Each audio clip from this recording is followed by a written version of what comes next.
Hello everyone. In the last session of microprocessor and microcontroller, we have discussed about the architecture and pin diagram of 8051 microcontroller.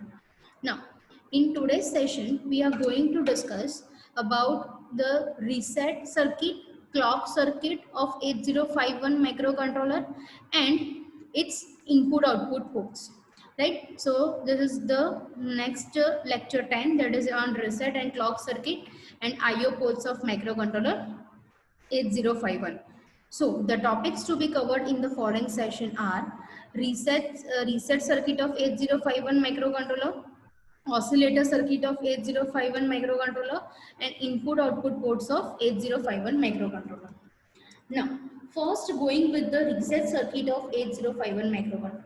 Now, how does the reset work? So, first of all, here in 8051, the reset pin is at pin number 9.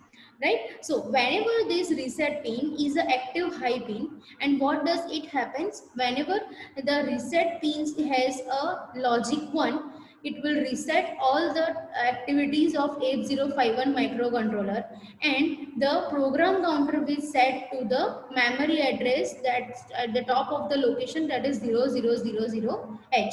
Right? So whenever there will be a reset, that means the whole microcontroller will terminate all its activity and the program counter will set to 000H. Right? Now we will see the reset circuit of 8051 in detail. So first of all, as we have discussed, that reset is an active high input, and active high input, that means active high input, when the reset is set to high, it is set to high, 8051 goes back to the power on state. Clear? That means what it happens, so whenever it is set to high, means if whenever it is logic 1 is given to that reset pin of 8051, the 8051 will go on to power on state. That means the top of the memory location, which is 40H. Right? Now, the 8051 is reset by holding the reset high for at least 2 machine cycles. Right? So, for how many machine cycles will the reset require? So, it will require 2 machine cycles, and then it return it to low. So, when the machine cycles will be in the high state, at that duration, the 805 will be in the reset state. That means the no other activities will be performed by this 8051. Right? And as soon as this high state goes on to this low, right, after 2 machine cycles, again 8051 is activated, and then it is ready for the new task. Clear? So there are the two methods of reset circuit. First, we can done reset by using the power on reset method, right? And second is using the manual reset method. Now, what does the power on reset means? So initially charging the capacitor makes the reset high. Now, as you can see in this figure, this figure 1 shows that is power on reset circuit. What does it happens? So it will have a capacitor, and due to the charging and discharging of this capacitor, the power on circuit will be created on this reset circuit. So initially the charging of capacitor made the reset high. So initially this capacitor is connected to the plus 5 volt power supply. Right? So what it happens, the capacitor will get charged and the active high will be given to reset circuit. Here, and whenever this reset circuit gets active high, the 8051 terminates all its activities. And when it is fully charged, when capacitor charged fully, it blocks DC. Right? So this is the method which we are using in power on circuit. Right? Now second, that is manual reset.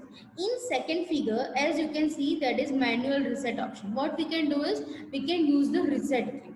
Right? So whenever this key is closed, right, that means it will have a reset high condition. So closing the switch momentarily will make the reset high, and when this reset key is open, it will have a logic 0, and thus reset will not apply to this particular microcontroller. Clear? So these way two types of two methods are used for the reset circuit. First, that is power on reset, and second, that is manual reset. Right? And both has been shown in this figure. Figure 1 for power on reset and figure 2 for manual reset option. Now, next we are going to discuss, that is oscillator circuit of 805. Right now, as we have discussed that 8051 is containing a brain of the controller, that is nothing but the processor, right? So each and every processor will work on something particular crystal oscillator, or you can say frequency, right? So our 8051 microcontroller works on 12 megahertz frequency. So we need to design a circuit of 12 megahertz crystal which generates the frequency of 12 megahertz for 8051 controller. Now, the 8051 uses the crystal for precisely to synchronize its operation, right? Now, as we know that 8051 is controller, right? So many peripherals are connected to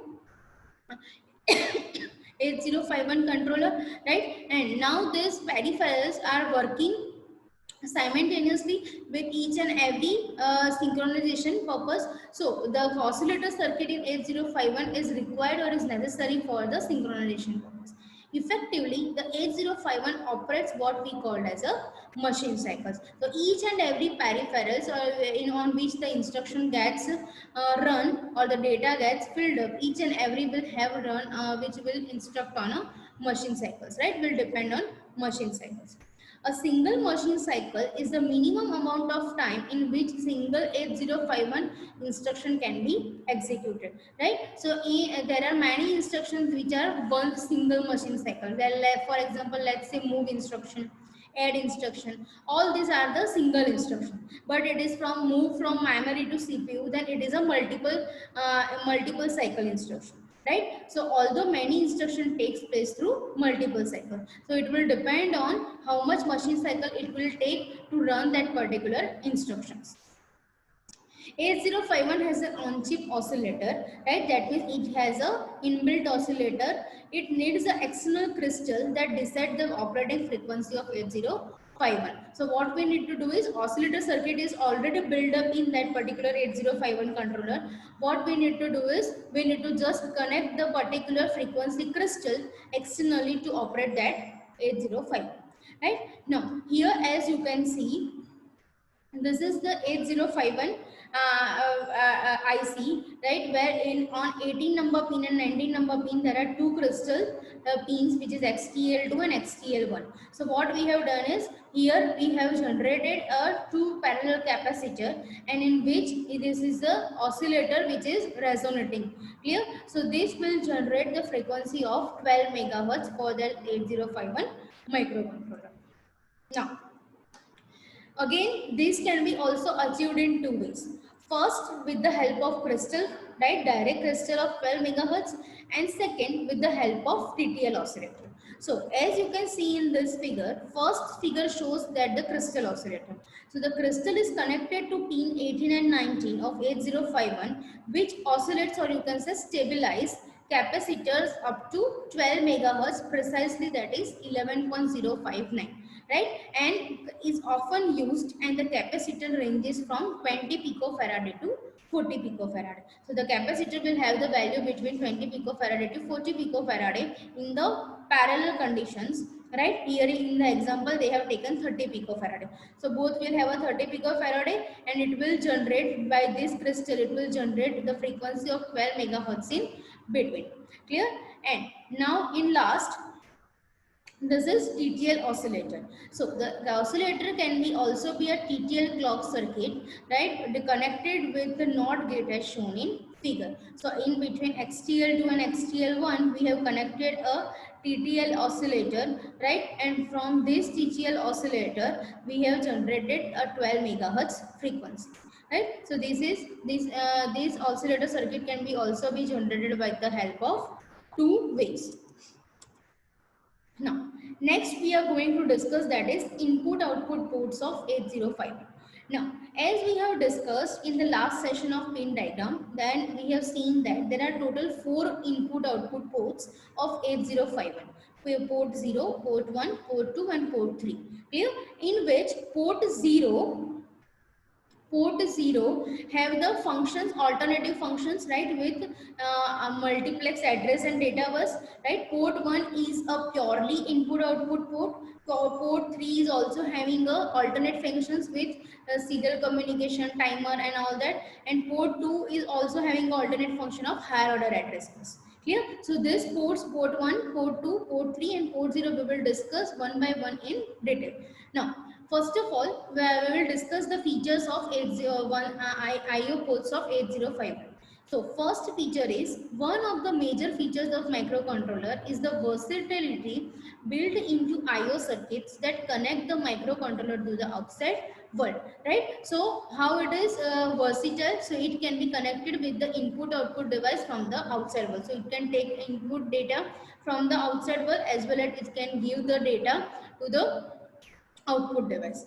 To be commercially viable, the 8051 had to incorporate as many IO functions as were technically and economically possible. Right? So, for liabilities as well as for cost purposes, what it has been done, the IO port function has been, it is incorporated with the other internal port functions. Right? One of the most useful feature of 8051 is a 4 bidirectional IO ports, as we have discussed, as a port 0, port 1, port 2 and port 3. Right? Now, one of the most useful feature of 8051 is 4 bidirectional IO ports. Each port has an 8-bit latch in SFR space as mentioned earlier. Right? What does the SFR stands for? That is special function register. To reduce the overall package pin count, the 8051 employs multiple functions of each port, as we have seen in the pin diagram, right? Each port, rather, except for port 1, having all the alternate functions. Each port also has an output drive as an input, but for input data and for output data. The port can be used for general purpose IO as an address and data bus. Likewise, port 0 and port 2. And the 4 8-bit ports are named as port 0, port 1, port 2 and port 3, and each have the 8 pins. So out of 40 pin IC, 32 pins are of the IO ports. Right? Now we will see each and every port in detail. Now, as we have discussed earlier in this pin diagram, that is AR8051 IC, right? Total there are 32 pins which are allocated to 4 ports, each having 8 pins, P0, P1, P2 and P3, right? Here P0, P1, P2 and P3. Clear? So it has been, and we will discuss each and every port in detail, right? And here the VCC, which provides 5-volt power supply to the chip. Now, port 0. So what does the port 0 functionality means? So port 0 is a 8-bit bidirectional IO port. Port 0 pins can be used as high impedance input, right? So it can be taken as input pins also. Port pin is also multiplexed lower order address and data bus during the access of external program and data memory. Whenever we need to connect the external data or program memory, we need that particular address and data bus. So it is multiplexed at port 0. Right? We are using pins from 32 to 39. And when used as an output, the pin latches a program to 0. Whatever. So whenever we are using as an output, the logic 0 will be applied, so it will work as the output pin. And whenever we have output input, that is for logic 1, then it will work as a input pin. So these are the various functionalities of IO port. Now going to port 1. So port 1, as we have discussed, that port 1 are the purely IO ports with having no alternate functions. So again, it is a bidirectional IO port from pin 1 to 9. Then port 1 have no dual functions. When used as an output, if we want to use as an output port, then we need to particular pin as programmed as logic 0. And when we use as the input pin, the pin latches to program 1. That means logic 1 is applied to the pin, and that will work as a input pin. Next, that is port 2. So port 2, again, it is a 8-bit bidirectional port, right? And it will have a higher order address bus, right, during fetches from external program and memory. So port 2 and port 0 will make together while accessing the external memory. Clear? Right? External memory that uses 16-bit address from data pointer, right? Use again same, whenever you need to use as the output pin, we need to program to 0, and whenever we need to use input pin, we are programmed to 1, and these pins are from 21 to 20. And Last, that is port 3. So port 3 is again a 8-bit bidirectional IO port from 10 to 17, and these are the various alternative functions of port 3 apart from input output port. That is at P 3.0 it will have a RxD, that is serial input port, for receiving the data from the input device serially. Then TXT at P 3.1 serial output port to transmit the data serially to the output port.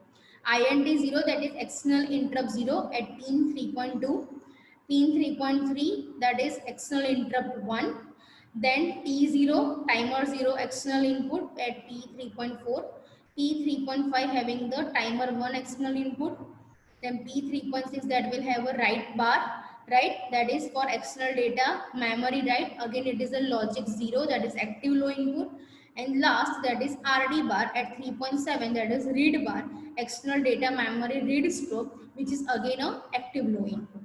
Clear?